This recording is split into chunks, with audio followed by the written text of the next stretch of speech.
It's time for the Splash Live from Civic Center TV, featuring stories from and about people like you in the greater West Bloomfield area. Simulcast on cable, 89.3 Lakes FM, social media, and the web. Now live from Green Media Center on Walnut Lake Road, it's the Splash Live. Local social, it's the Splash Live on Civic Center TV and 89.3 Lakes FM. Thank you so much for joining us today. I am your host, Kevin McIntosh. And Dream Cruise is officially on its way, but last night, the celebration was just getting started and kicked off at Gino's Pizzeria. And someone from our team actually was on the scene last night to witness all of the excitement firsthand. Here with more, live from Gino's Pizzeria on Cass Lake Road in Keego Harbor, it's our very own Jake Schaff. Yes, Kevin, good morning. I am standing right outside of Gino's Pizzeria, where last night this parking lot was filled to the absolute brim with classic cars and vehicles. And in speaking with Gino Santia last night, he told me that this car show was the biggest he has ever seen, with 260 cars on display right here in Keego Harbor. It certainly was an event that brought so many people out last night, and as some of those guests will tell you firsthand, this event is truly something special. I'm enjoying myself. I always do. I run into a lot of people that I know. I've done a local show in Waterford for a lot of years, and I was in the retail car business for over 50 years, and I just enjoy coming here. Gino's is, of course, it's the unofficial start of the week, and so if you're into cruising and you're in this area, you're going to come here tonight. You might not stay real long, but you'll come in. And if you got to go to Gino's. Yes, Gino's always brings the fun and excitement right here to Keego Harbor. And by walking through and witnessing all of these classic cars, it's almost like you stepped in a time machine and you were back in that era, as this next attendee will tell you. It's very cool. It's like taking a step back in time. You know, you get to see some of the things that maybe you drove. Like I had an old 72 Le Mans from Pontiac. It was just so cool. And to see the stuff just kind of brings you back to that moment, you know. And especially an event happening right here in Keego Harbor, bringing all these car enthusiasts out here. It's great to see, isn't it? It is. And Gino's, being the host of it, has been here as long as Keego, it seems like, you know. So what a great job they do putting this on. Yes. By the way, that was John Hallinan, who you will see this Friday performing with his band, The Dudes, at the Keego Harbor Block Party. So many guests were out enjoying the car show last night, Kevin, many of whom have been coming here for decades. But for some, they were witnessing the festivities for the very first time, and they certainly were not disappointed. It's the first time I've come here, and it's way better than I thought it would be, but actually it's right before the Dream Cruise because, you know, we're all excited about cruising Woodward, of course. So everybody's brought their car out, and even probably a week before this, we're still getting our cars out and getting ready to go. So this event is a perfect dust-off, getting everybody fired up, and I think the community benefits from it through the restaurants and the establishments around here, and it shows off our community. This car show means so much to the people of the community and everyone who came out to visit last night. But in talking with Charlie, I also got him to share just what this event means to the city of Keego and to the state of Michigan. Well, this is the Motor City, basically. I know we're 40 miles from Detroit, but most of us still remember the days when everything was built here, and it's just great to have everybody come out and still be loving cars like we do, no matter what the car is, which really makes it nice because, some people like the newer ones, and me, I like the ones from the 50s. There's fun everywhere you look around here, Kevin, and I think that this event last night is a great preview for the Dream Cruise that's coming up very, very soon. Jake, wow. Great story, by the way. Just talking about Jake Schaff live, by the way. Gino's Pizzeria, Keego Harbor, by the way, enjoying a very empty parking lot live right now on location when it was filled with 260 cars just not too long ago earlier this week. Thank you again for that story, Jake, live at Gino's. Absolutely, Kevin. Thank you.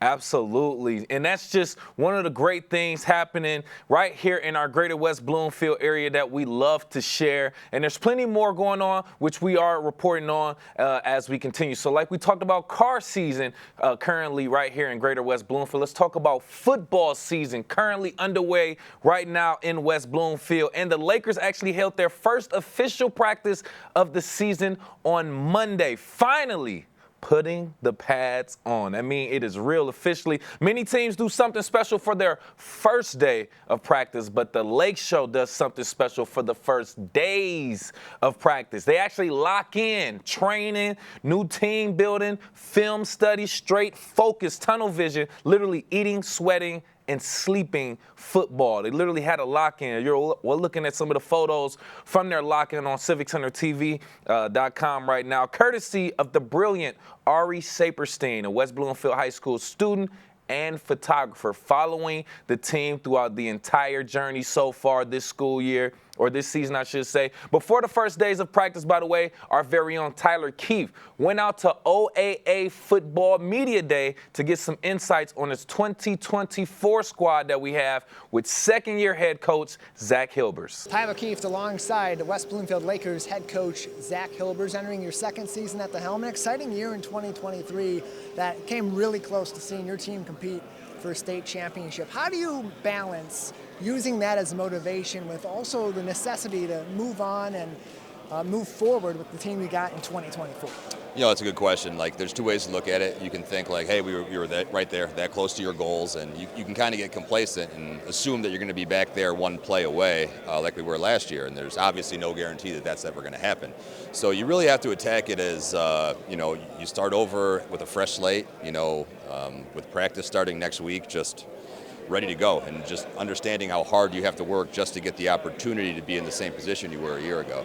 And it's interesting you say fresh slate, because in some ways it is, and in some ways it isn't. On the offensive side, you're returning a lot of your starters, a lot of those key players, your top two offensive performers last season in Elijah Durham and Cam Flowers, but the defensive side's a lot younger this year. Tell us about that and how you're balancing maintaining that offensive firepower, but making sure that defense is aiding what you get on the offensive side. You know, it's funny how it works, and I guess it makes sense if you think about it. It's almost an inverse of a year ago, where we had a ton of experience on defense, which is why we played a ton of seniors, and we didn't have a lot of experience on offense. And we kind of thought the defense would help the offense get into rhythm, and offense started like, a shot out of a cannon, and our defense had to kind of catch up. So you never really quite know what to expect, I guess. We had 10 senior starters on defense, but we did have a handful of younger guys that got experience playing. Jaden Allos, Kamari Pittman, Will Espy, they all played a lot. Brody Pecor played a lot. So we're going to have to really lean on them and hope they can take the next step. What's been their approach as you've talked to them this summer on the defensive side, the guys like Espy, guys like Edison, to make that big step forward? We saw a lot of promise last year. Guys like Jaden Allos also, especially near the end. What are they doing to take that next step? Yeah, and you're right to mention Jonathan Edison, because he definitely fits that mold that I didn't mention earlier. So, we expect him to take that next step as well. But, they're just hungry and excited. It's hard to put in the time and the hours and be a really good player and have to sit there and watch other people play. And a lot of them were in that position last year, and they took the most of their opportunities. So now they're the ones that, are the next one up. They're going to get the first crack at it, but they just got to understand that, there's people just like them last year that are ready to step up if it's not getting done. A year ago, we were at Rochester High School for OAA Football Media Day. You brought a bunch of skilled players, a couple of linemen. This year, you emphasized the line, and for good reason. We'll show you some footage of the linemen that were brought today. Why that focus today, and what are you expecting from them in terms of their criticality to this team in 2024? Well, it's really what I did say to the group. It's not hyperbole. I do mean it. If you have a good line, you can be a good team. And those guys have been leaders in the weight room. They've been leaders on the fields. They've been reliable. We got, honestly, 4 or 5 of them that could be captains. It's probably not all going to be captains when it comes down to it, but just that caliber of leader. So when you put that together with their work ethic and the type of kids they are and the type of players they are, it seemed like the only way to do it, in my opinion. And like I said, the skill guys, deservedly so, will get a ton of attention for, scoring the touchdowns and this and that, but it doesn't happen without those guys. You heard it from Harper Woods. You heard it from multiple other teams in their speeches today. The OAA, and especially in your side of the league, the Red, really prepares you for anything in MHSAA football. You're going to need that this season. I ran the numbers. Your opponents last season won 70% of their games. What do you got to do this year to have another season where you get through with 3 losses total and you make a deep playoff run? Yeah. Well, I hope it just looks like last year, because last year was really successful, and again, just one more step away. But you're right. All 9 teams in the schedule were in the playoffs last year, and there's not many people, if any, other teams that can say that. Every opponent was in the playoffs. Southfield was obviously a state champion. I think Seaholm was in the regionals, if not the Final Four, Division II. Clarkson was obviously in the regionals against us. So, I mean, they weren't just making appearances either. They were making runs when they got there. But each week's a challenge. You get in that playoff mindset from week 1, because you have to really grind in preparation and not overlook anybody to the next week. So by the time if the playoffs roll around, hopefully we've qualified, and we've been in that mode for 9 weeks already. Yeah, all 9 of the Lakers' opponents this season made the playoffs last year. 4 of those teams won at least 3 of those playoff games, including the eventual state champions in Southfield A&T. Coach, before we let you go, what does your team need to do from week 1, from the first day of practice coming up, to be state champions in 2024? I would just say really maintain their composure. They've worked hard this summer, but they have to keep that grind, to keep the mentality, no let up, no complacency. If we do that, I think we'll have a good shot each week. That's all we could ask for. Each week we want to go in there with a good chance to win if we do what we're supposed to.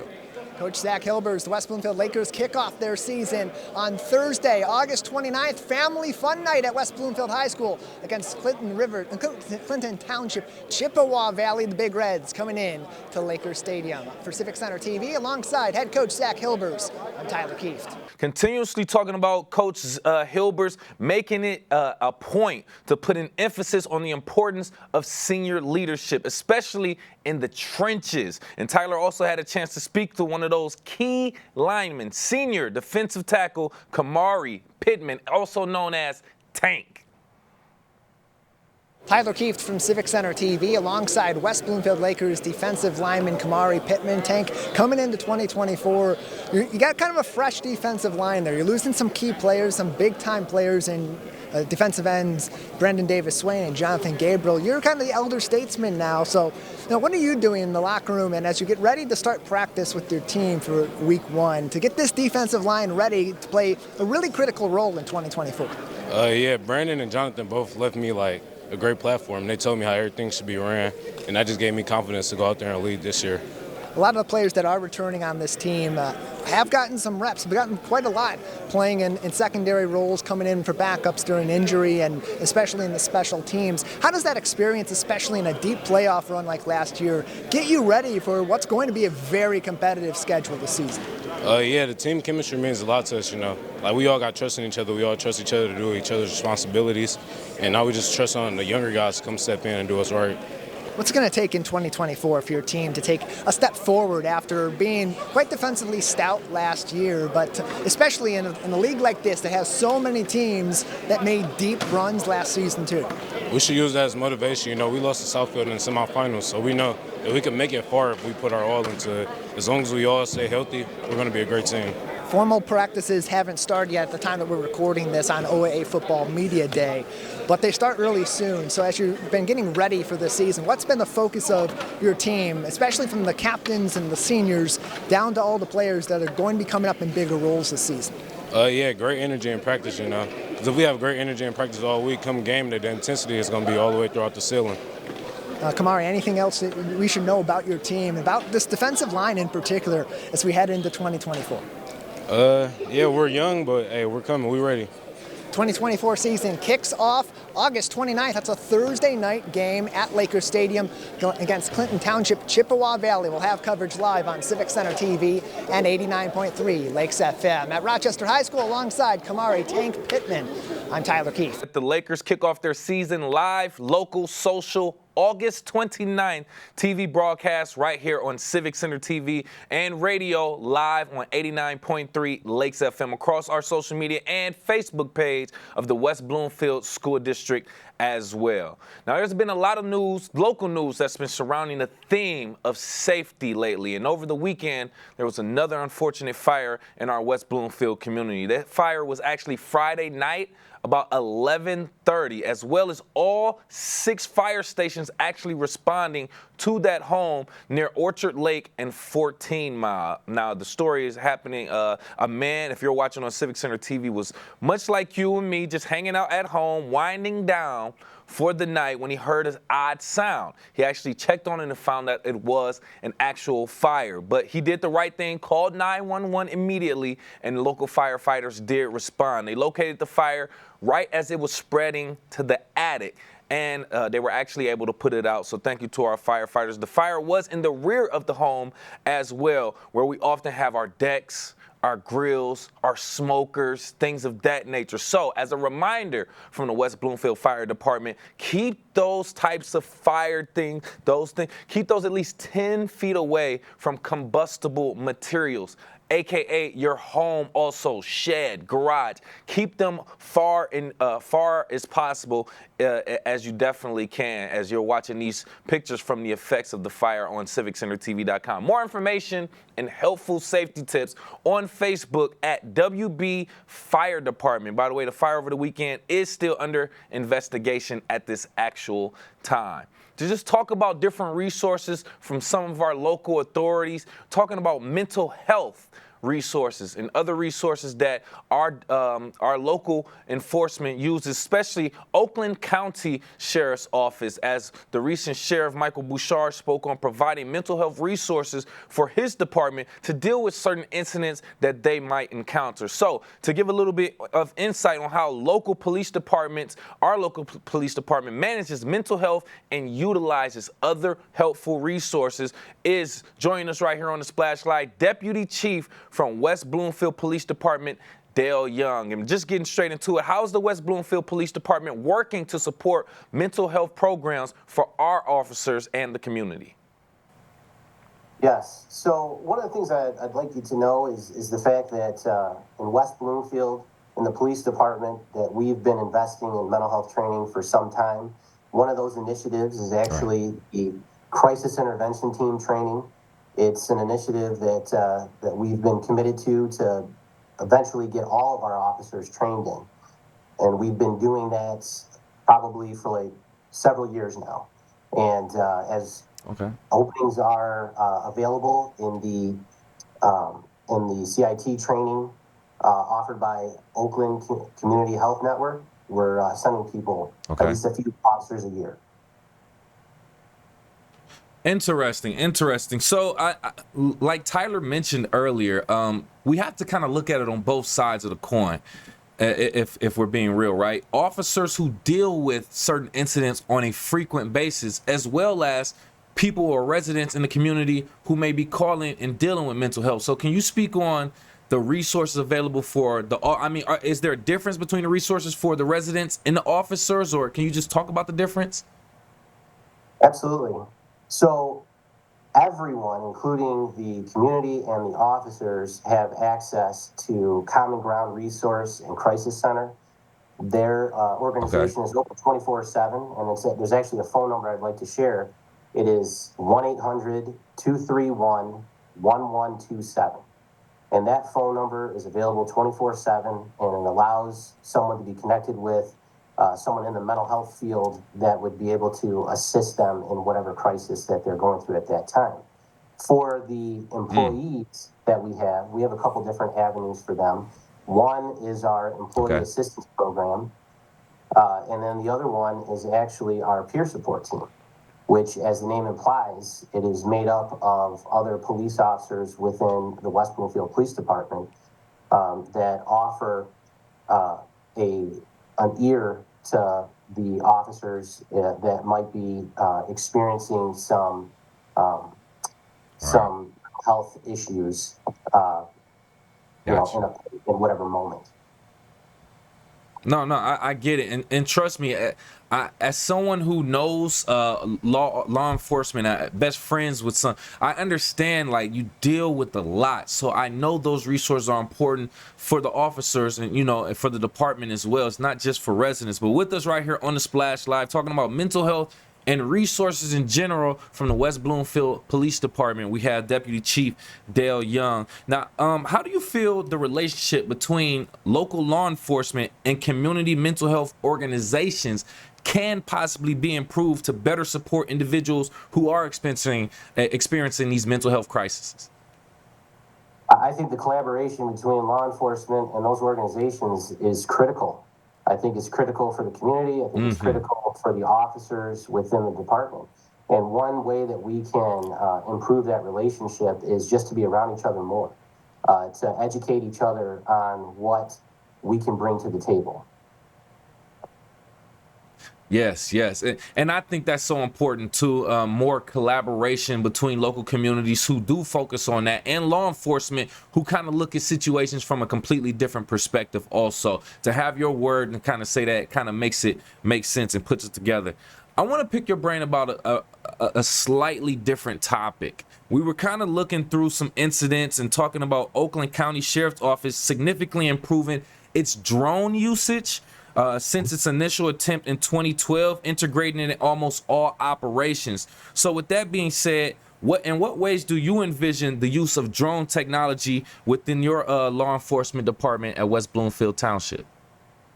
So Kevin, right now we do have a few drone assets, and we have a number of people that are trained as drone pilots, and we have used them in live events several times. And what I could tell you is, much like the Oakland County Sheriff's Office, their position on how drone technology is going to increase, get better, and that you'll see more agencies going to it, I totally agree. I think that what you're going to see is that we're going to invest more heavily in drones as the years continue. We're looking at the Oakland County Sheriff's Office and looking at the model that they have for something called drones as first responders. And although we are not to the point where we can have as robust of a fleet as they do, we are confident that over the years, we're going to at least have what we need for West Bloomfield. Got you.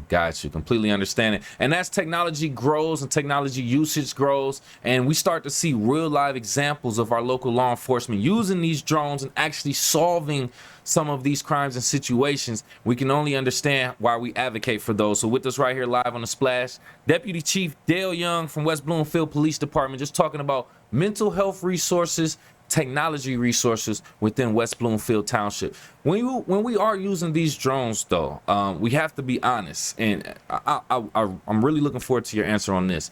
There's still a balance between using it effectively for public safety as a tool and also respecting privacy of other residents who have nothing to do with it, possibly looking into that. So how do you all balance that relationship in that line also? So we've had drones for a number of years now, and one of the first things that we did is that we crafted a policy to make sure that we are policing ourselves, but also that we are respecting the laws surrounding the use of drones, which, by the way, drones are unmanned aircraft systems, or UAS for short. And just to give some examples of the ways that we use them, it could be that somebody has walked away from their home in the middle of the night. Maybe they have Alzheimer's or dementia or some other impairment, and it allows us to get a different view by flying the drone in the area that they were last seen. We've also used them on accident reconstruction scenes where the drones go up in the air and they're able to take measurements and pictures that are more precise, and has become very helpful in those investigations. And then, of course, if there is a critical incident, and I'm going to completely make this scenario up, but I'll, give you a good example. If we get a call about a person with a gun that is pacing back and forth in some parking lot, one of the ways that we could use the drone is that we fly it out there and we get a bird's eye view of what's happening at that time, relay that information to the officers, so the officers can respond to that scene more safely, and the safety for public and for that individual. That makes a lot of sense, and I'm glad you provided that just that example also, just to kind of put it in perspective of how it's used and how it can actually help the response time and the safety of our officers also. I really do appreciate and respect that. Hey, while I do have you, Deputy Chief Young, any additional words about your resources, mental health resources, or anything of that nature for the community? Just I want to reiterate again that anybody feeling like they are in crisis, I encourage you to contact Common Ground Resource and Crisis Center. They're open 24/7, and that phone number again is 1-800-231-1127. Thank you again. From the West Bloomfield Township Police Department, Deputy Chief Dale Young. We definitely appreciate your time and information, sir. Thank you, Kevin. Great information, great resources provided for our local law enforcement. And once again, the Common Ground Crisis Resources number, if you're looking for it, 1-800-231-1127.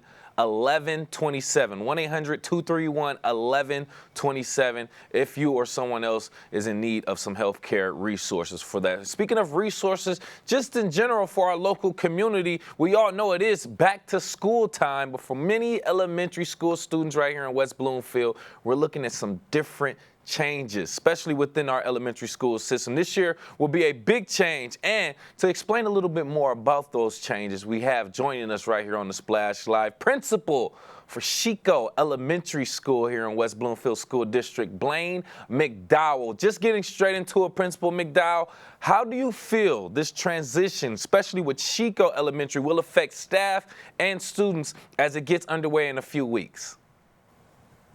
Well, I am super excited about this transition. You know, I've been in West Bloomfield for 28 years, and when I first started, we were K-5 buildings. So it is something I do really believe in. You know, things change and you make those changes, but some of the huge benefits of K-5 buildings include, you know, being able to do book buddies, and there's really something special about being a fifth grade safety and really helping little kids, as opposed to our fifth graders do help our building when we were 3-5 buildings, but it's really nice to be able to build those qualities of empathy and understanding with our older students helping our younger students. And that is happens with book buddies too. We have older students paired with younger students to build their reading skills and really build relationships in the building. So I think there's huge advantages to being a K-5 building. I also love that we get to know families for their whole elementary school life. That's really important too. Nice. No, I get that too. And I was a safety in like the 5th grade, so I remember that importance of feeling like I'm a role model for somebody. Definitely. Like I'm doing certain things. Yeah, and you instill that no matter young age, leadership. So I completely understand. That's a great way to look at it. So how do you what type of things are being prepared in order to make this temporary transition to Abbott? Definitely. So this really has been ongoing. We've done lots of transition activities all throughout last year. The students had the opportunity to go to their new school. We also did a separate day where we called it our Principals Roadshow, and all 4 elementary principals went to all of the buildings so that no matter where the students were going, they would know who their principal was. Then they had an opportunity to go to their new building. So they actually got on the school bus of wherever they were, and we had an assembly for them. We also had 2 different parent meetings. So parents got a few different opportunities to see the school and meet the staff. And then we are following that up with our popsicles with the principals, another opportunity for students, which across the district at all 4 elementary schools is going to be Wednesday, August 21st from 4 to 6 p.m.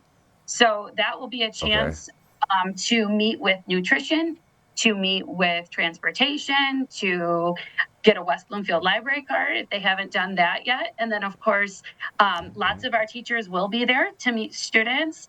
And I will have National Honor Society students there from the high school to show the students, not go in classrooms yet, but just tour the building so that they know where their specials classes will be, like art, gym, music. and going to the eye center. So that will be another fun opportunity to make that transition as smooth as possible.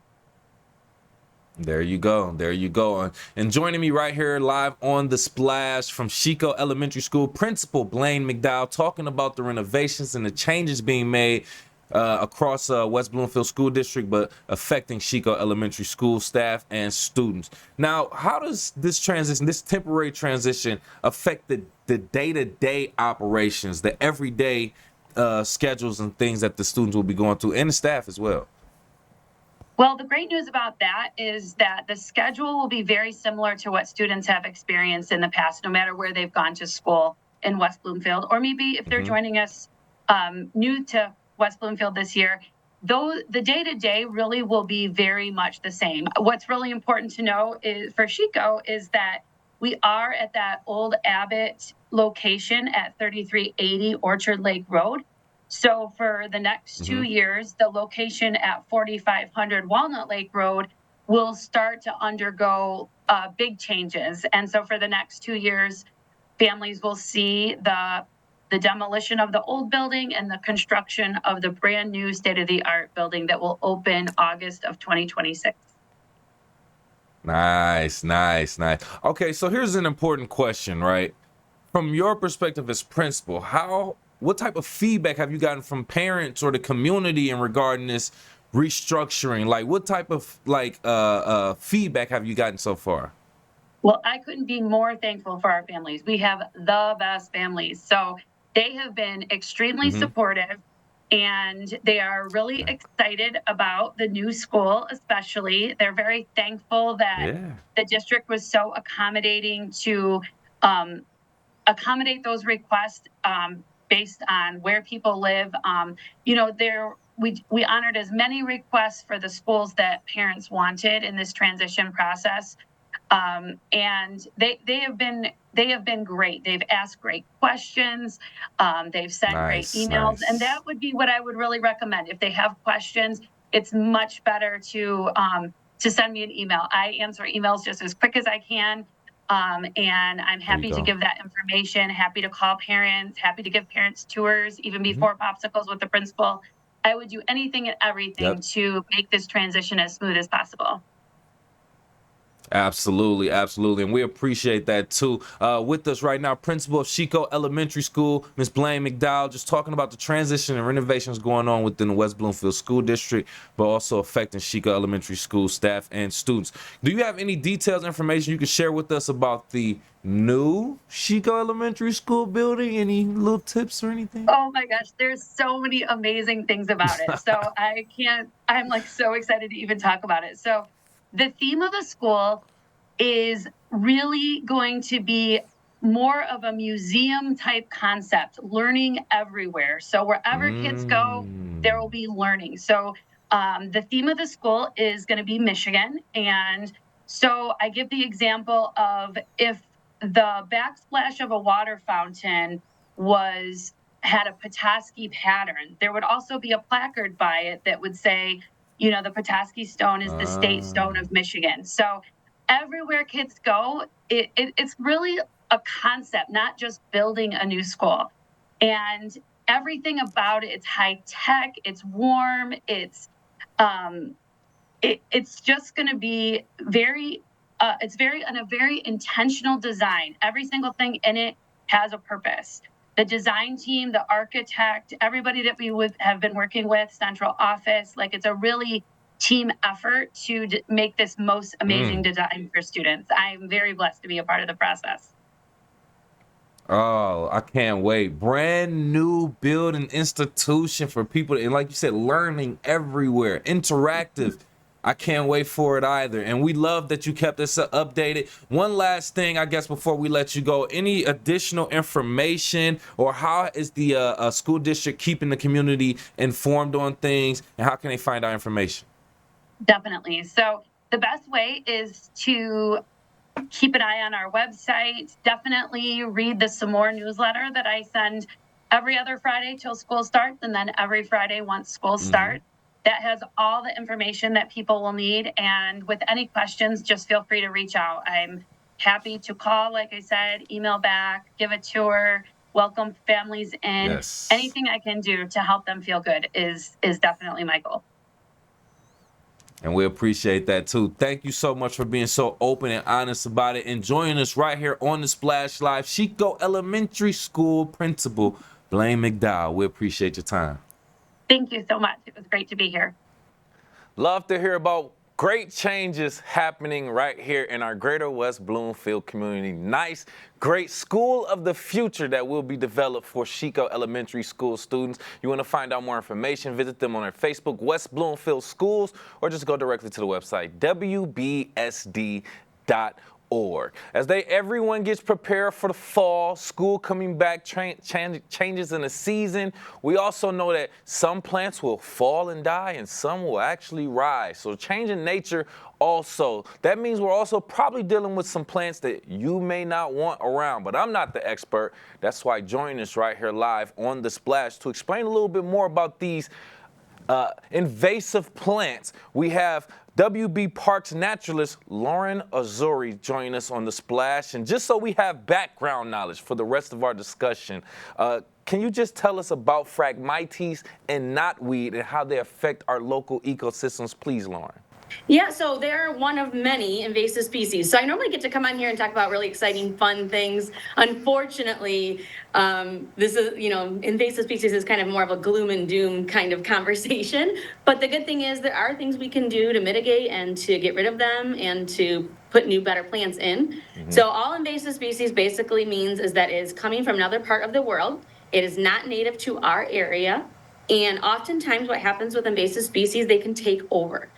So they will be a monoculture, it's called. So that means just that one plant is the only thing that grows there. And just think about that and from an ecological standpoint, that's not good. You want a variety. All different plants, animals need all different things. So if something's going to take over a space, it's not good.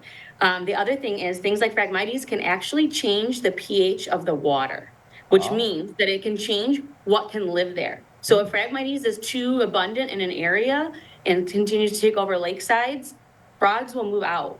Things like that can't live there because it's changed the acidity, the pH of the water. So not only does it just take over, it can change the whole environment and ecology and change what species it can support. Sheesh. Oh, man, that's a lot. I told you, gloom and doom. Yeah, that's a lot more. It was a lot more damage than I thought it really would do and contribute. And thanks, Phragmites. Thank you for correcting me on that also. So let's get into maybe the goals of the campaign. Is the goal for us to eventually essentially just look for them and just pull them out with our hands, or how does that work? So it is a plant taller than you or I. It's over 8 feet tall. It's got a big feathery tall plume on top. And the roots that it has actually go just as deep. So the roots are 8 feet deep as well. So there's not much hand pulling, unfortunately, for the most part. Mowing can, if you do it at the wrong time of year, can spread the seeds. So you don't want to do that because that makes it grow more. So it's really important that those that want to treat Phragmites know kind of the life cycle of the plant and when and how to do it. And then OC SISMA, which is the Oakland County Cooperative Invasive Species Management Area, which WB Parks is a member of, works really closely with the Road Commission, because the other bad things about Phragmites is that it can block views of roadways. It does tend to grow in ditches and areas where moisture is at and water collects, so roadsides is a big area for that. So OC SISMA and the Road Commission have partnered together to treat Phragmites along roadsides because of the damage to the earth, but also the potential of blocking road right-of-ways and visibility on the roads. Good point. Yeah. So that's where part of this campaign that you're mentioning has come from. So they work together to provide funding, and another big part of this is education. So we got to teach people. They got to know what we're dealing with here. Yeah, and great point. I'm glad you said education because I have a question to ask. But joining us right here on the Splash Live to talk about Phragmites, knotweeds, and invasive species and plants, we have from WB Parks naturalist Lauren Azuri. Thank you for being here. And I want to talk about is there a permanent solution? Like, what is the actual challenge between controlling these? Like, why is it not pull them from the weeds or do whatever we have to do and it's over from there? Being an invasive species makes it strong. Like it can really, really, really thrive here because there's nothing that naturally gets rid of it. if we have, for instance, cattails. Cattails are not an invasive species. They're great for the environment. They grow by the water, provide lots of great habitat and food sources for all of our aquatic animals. But muskrats eat them. Muskrats live here. Cattails are from here. So they have this relationship where they can help control it. Unfortunately, in nature, when we have an invasive species, nothing here, none of our species, even the deer who eat many things, will not eat it because they don't recognize it biologically. It's not something they've ever evolved with in our area, in North America. It came over from Europe. So in Europe, Phragmites is not a problem. They have animals there that control it. They have natural weather there that controls it. But here, because there's no natural things to control it, we really need to try to eradicate it or keep it at bay on our own. And unfortunately, one of the best, most effective ways to do that is using herbicide. So if you live in a lake association, you would want to get a contractor that has the correct permits to apply that kind of thing in the water. And it's a yearly process. It doesn't just happen once and you're done. Oftentimes it takes 3 to 4 years to hopefully get rid of a patch of it. Right. Okay, good. And that's why we're glad we have you here to explain that. But let's just get to the point. In the instance that we don't have you at our fingertips, Lauren, or some type of naturalist or specialist, what other steps are being taken to educate the public in our community about the importance of managing these invasive plants? Yeah, we definitely try to provide plenty of outreach programming, and so does Oakland County SISMA as well. So if it's a new species, like Phragmites, we've been battling for, I don't even know how many years, but years and years and years. If there's a new species that we can get a hold of and know that it's starting here, but we could stop it before it gets worse like Phragmites has, a lot of effort is focused on outreach for species like that. So they'll put door hangers on people's doors if we notice it in their yards or by their lakes, so that they know what it is. Sometimes invasive species have a pretty flower and people think, oh, this is beautiful, I'm gonna keep it, I'm gonna just let it grow here. And they don't realize all these ill effects that it can really cause. So some of those outreach efforts are helpful. We definitely, on our social media at WB Parks Facebook page and Instagram, we post different things about it as well. But OC SISMA is a great resource, and their website has species profiles for each of these invasive species, including knotweed, Phragmites, purple loosestrife, all of them. And so it's usually just one quick page you can look up, and it's got an easy way to identify those invasive species, which ones they are and what they look like, as well as ways to treat them. And there's different levels of treatment. So if you have a small patch, the species sheet should tell you how to handle it on your own. And if you have a very large patch, it'll give you suggested contractors to contact to do that. So there's different levels that will help you learn what you can do on your own or when you need to call for help. Okay, perfect. Okay, before we wrap up, I have to ask my one stupid question, I guess. This is from my personal brain. I would think everything in nature has a purpose, right? So are there any benefits, or do these plants do any good for nature or for anything whatsoever? No.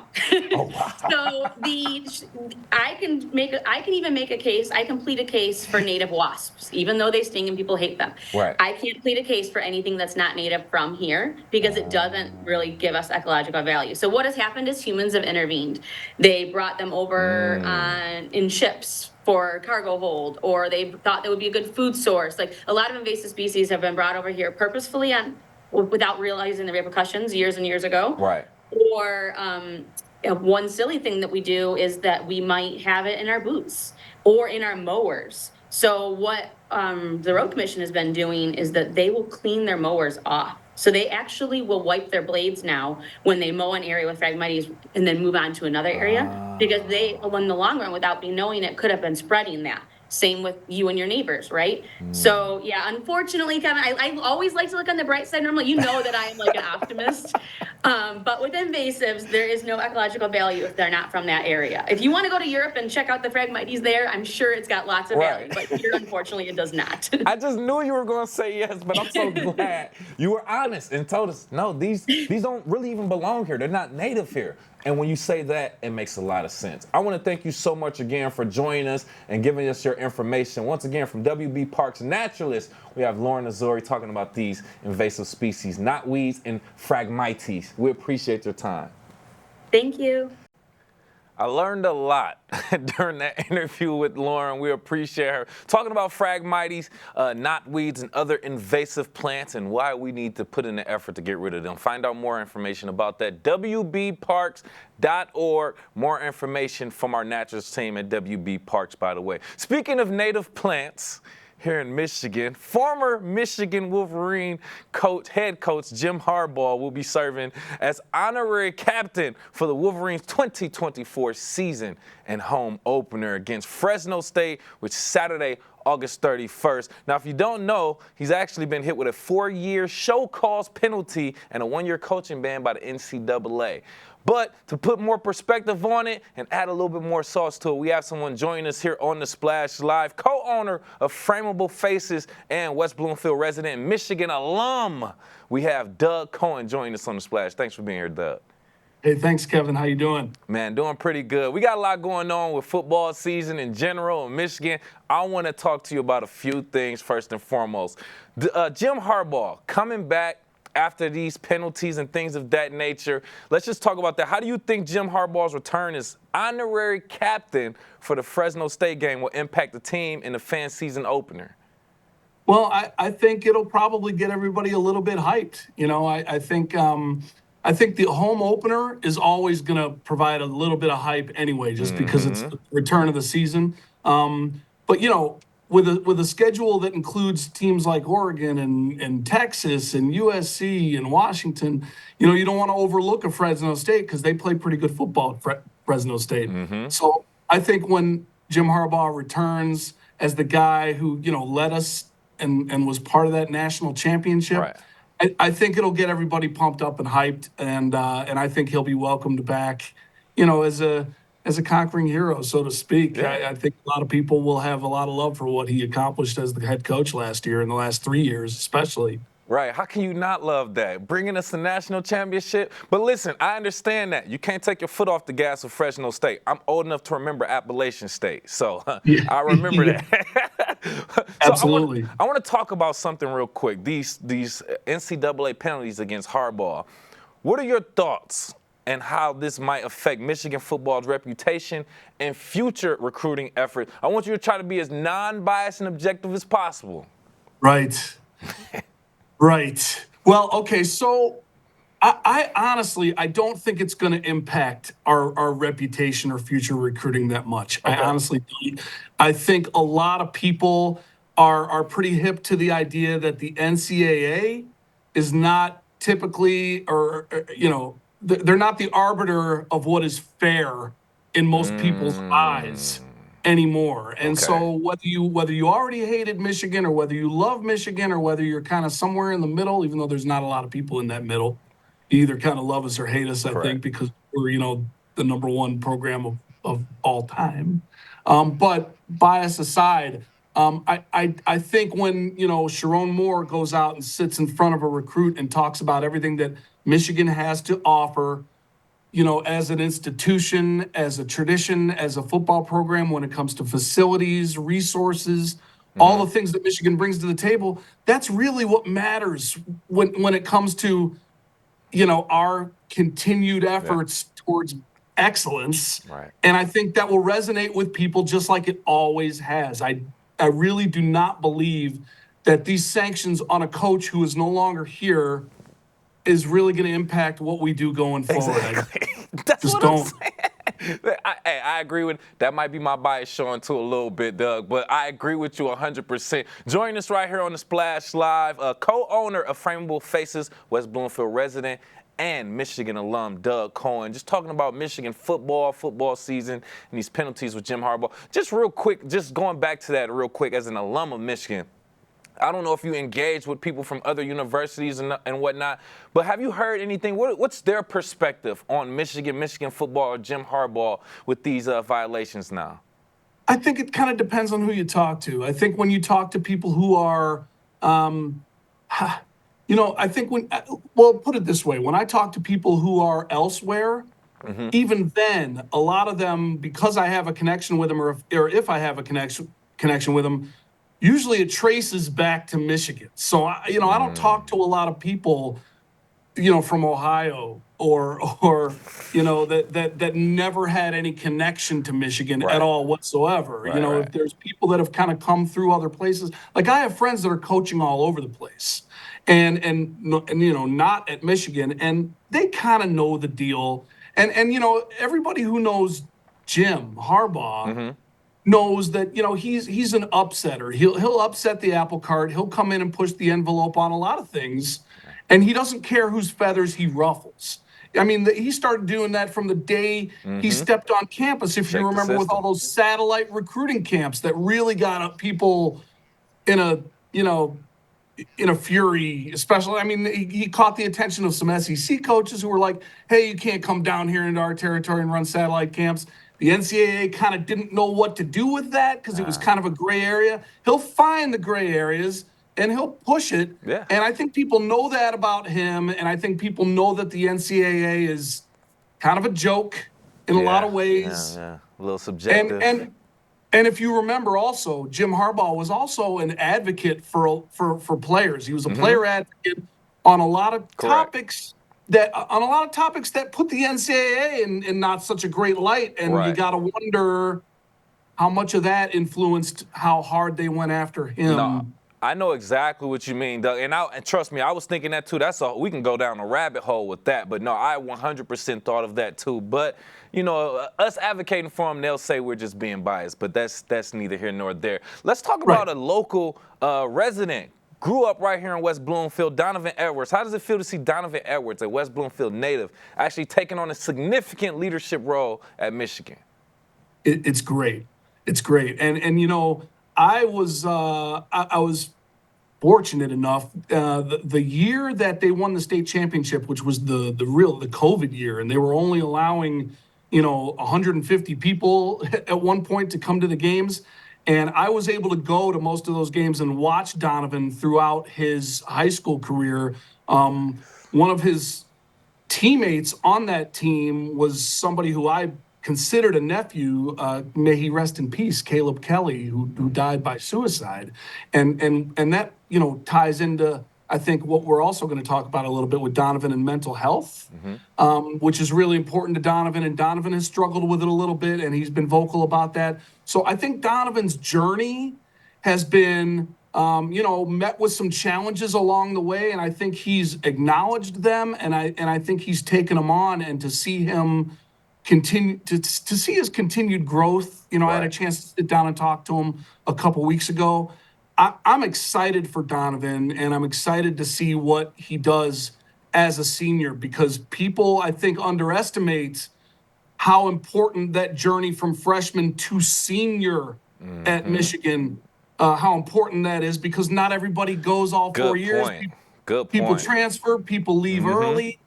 And when you are there for 4 full years, that growth and development, mentally, physically, as a teammate, as a leader, I think you'll see that pay off for Donovan. So I'm excited for Donovan. That's a great, solid point too, man, because you see a lot of transfers, transfer portal news all season long, off season, whatever the case may be. And that means he's sticking to the system, sticking to a system that works too. So obviously, that speaks volumes. Real quick, what would be your solid advice for him to kind of embrace and take on this last season at Michigan as he continues? Well, I think to enjoy every moment, for starters, just to have fun. And I think Donovan, if you watch Donovan and you pay attention to kind of the way he carries himself and his demeanor, he's a guy who does embrace and have, embrace the moment and have fun. He, on the surface, outwardly, he's an exuberant guy. Right. And so I would say don't forget that, and don't let any of the pressure of being the defending national championship, of being the defending national champions, of being, the guy, so to speak, the number one back in that room. Don't let any of those things change kind of who you are at the core, because it's served you well, and continue to enjoy every moment, because you only get one senior year, man. And and this is the time to really embrace and enjoy, I think, being a Michigan Wolverine and playing in front of 110,000 people. That would be my advice. That big house energy, man, soak it in, man. Man, you don't get to live that life too often, man. But, okay, so before we go, I do want to speak on an organization you're part of, the Football Alumni of Michigan, also known as FAM. That organization, which I believe supports and engages with former players. Now, after his senior year, he'll be an alumni of Michigan, also continuously move on. How do you feel like your organization impacts the broader Michigan football community? So we're doing a lot of great things right now, and it's really exciting. That's actually One Team, One Legacy. That's our motto. That's our kind of our tagline, that we tie everything together for everybody who's ever worn the winged helmet. And that we need to support guys who have worn the winged helmet and people that have been part of the program, because, you know, and we've kind of touched on it a little bit here, but not only does the 4 years that you play at Michigan represent a lot of growth, it represents a lot of challenges. I mean, going through football at that level is kind of, you know, it's like going through a meat grinder. Not everybody comes out of it completely in one piece, physically or mentally. You know, some guys, they come out of a small town somewhere in high school, and suddenly they're thrust into this big limelight with all these crazy expectations. And then after football's done, which doesn't take long because football doesn't last that long for most people, all of a sudden it's all gone, and you may come out of it physically a little bit changed. I mean, we all know the effects of CTE, concussions, you know, and that can impact guys' mental health. So there are former players out there who brought a lot of people a lot of joy and a lot of thrills in that stadium who are now struggling, you know, as a result of what they gave to the program and of their bodies, of their minds. And so we do a lot of things to help former players, and we're a 501c3. So we do a lot of charitable stuff with some other organizations like Veterans of the Game. And now, and I know I don't want to go on too long, but now we also have a 24/7 toll-free concierge helpline for former players called Wolverine Hope, where if someone's in crisis, or they're in mental health crisis, or they have some kind of problem, they can call that number 24/7 and get help. Good. And so we're raising money to support that program and a lot of other initiatives. And in terms of how it impacts the whole community for Michigan football, it's a great way to tie together this legacy that we all have who've played, and it's a good recruiting tool. Right. Because if you come to Michigan and play football in Michigan, you're going to be part of this family, and you're going to have support after you leave. So I think it's really important. And I'm glad you spoke on that on a collegiate level, how we support alumni, but just us supporting Donovan Edwards and other very successful alumni that leave our West Bloomfield School District. We love and support that. Looking forward to a great season for him. Looking forward to a great season for Michigan football. And we want to thank you again for joining us and giving us your time. Once again, co-owner of Frameable Faces, West Bloomfield resident, and Michigan alum, Doug Cohen. Thank you for being here, sir. Thanks, Kevin. A lot of great fun, great talks talking about Michigan football, football in general, and like we said, a West Bloomfield native in Donovan Edwards with all of his success as well. So we'll continue to have coverage as the football season continues and approaches right here in West Bloomfield and locally. Speaking of physical activities and local things going on in general, yoga has been done at Keego Harbor with Yoga in the Park. An event coming up is actually continuously going on. It's a series, and you can actually find out more about it as we talk about it right here on the Splash Live. So joining me on the Splash to give out more information is owner of Sunyata Yoga, Erica Shiak. And Erica, just to get into it, what led you to bring Sunyata Yoga into this partnership with Keego Harbor Parks and Rec? Yes, so about last year, I reached out to the Parks and Rec, inquiring if they would be interested in having yoga in the park there for the community. As I get to know the community in Keego, I've been living here for about 14 years. Through my daughter being in the elementary school, I get a lot of people asking me, what do you do? And then when I tell them I'm a yoga instructor, they're like, oh, I really want to do yoga. I'm like, oh, you know, why don't I just put it in the park here and have all my neighbors just come and join me for a yoga class? Nice, nice. Okay, so I want to kind of get in this. What can you share about what participants can expect from this Yoga in the Park series and how it benefits the community? Yes. So what to expect is the class that I provide is very beginner friendly. Okay. So the assumption is that most of the people that are coming to the classes, they've never done yoga before, or they've done it once or twice in the gym. So I wanted to just kind of provide a class that also gives them a very broad layout of what to expect if they were to go take a class somewhere else. It also goes into how to safely participate in a yoga class, what to inform your instructor about when you go to a yoga class, and all of that. Yes. Okay, so that's good. So it's good to know that you keep it open to beginner friendly. It's no one that, feels too experienced, that feels like, this isn't for me, or someone who hasn't done it at all that feel like they're not ready for it. This is great for everyone to kind of learn together. And with us right here on the Splash Live, Erica Shiak, owner of Sunyata Yoga and hosting Yoga in the Park, Keego Harbor, Rose Sorter Park. So with you also incorporating Buddhist mindfulness practices into your yoga, how do you feel like that actually benefits residents and participants also? It really helps to stay in the present. So a lot of times people will kind of be thinking about what they're going to do after yoga class when they're participating in it.